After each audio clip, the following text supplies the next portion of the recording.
নমস্কার প্রিয় শ্রোতা বন্ধুরা, আজকে জানুন রাধা শব্দটি কোথা থেকে এসেছে এবং রাধারানীর গায়ত্রী মন্ত্র, রাধারানীর ধ্যান মন্ত্র, রাধারানীর পুষ্পাঞ্জলি মন্ত্র, রাধারানীর প্রণাম মন্ত্র।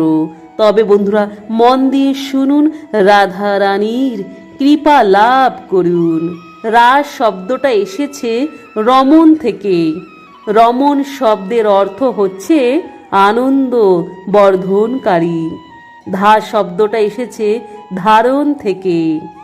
রাধার শব্দের পূর্ণ অর্থ হল আনন্দকে ধারণ করা, অর্থাৎ যিনি আনন্দকে ধারণ করে থাকেন তিনি হলেন রাধা। আনন্দটা কে? আনন্দটা হলেন ভগবান শ্রীকৃষ্ণ। শ্রীকৃষ্ণের আরেক নাম সচ্চিদানন্দ, সৎ চিৎ আনন্দ।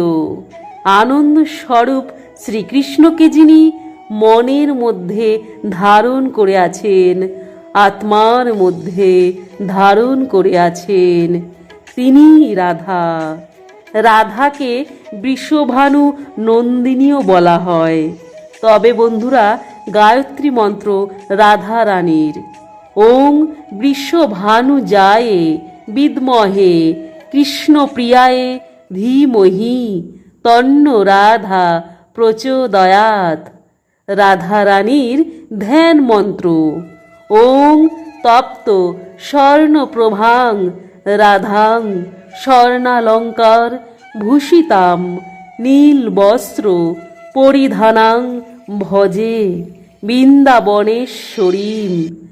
মন্ত্র ওং হিং শ্রীং রাধিকায় নমো। রাধারানীর পুষ্পাঞ্জলি মন্ত্র। এসো সচন্দন গন্ধপুষ্প শ্রীকৃষ্ণায় নমো। এসো সচন্দন গন্ধপুষ্প শ্রী রাধিকায় নমো। তবে রাধারানীর প্রণাম মন্ত্র জানুন। তপ্ত কাঞ্চন গৌরাঙ্গী রাধে বৃন্দা বনেশ্বরী বৃষভানু সুতে দেবী প্রণমামি হরিপ্রিয়ে। শ্রীকৃষ্ণের প্রণাম মন্ত্র। হে কৃষ্ণায় বাসুদেবায় দৈবকী নন্দনায় চ অশেষ ক্লেশনাশায় গোবিন্দায় নমঃ নমঃ।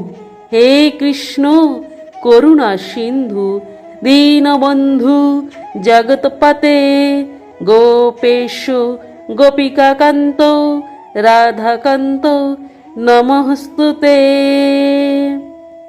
রাধার সাথে শ্রীকৃষ্ণের প্রণামও করবেন, তবেই রাধারানী অত্যন্ত খুশি হবেন আর আপনার উপর অশেষ কৃপা লাভ করবে।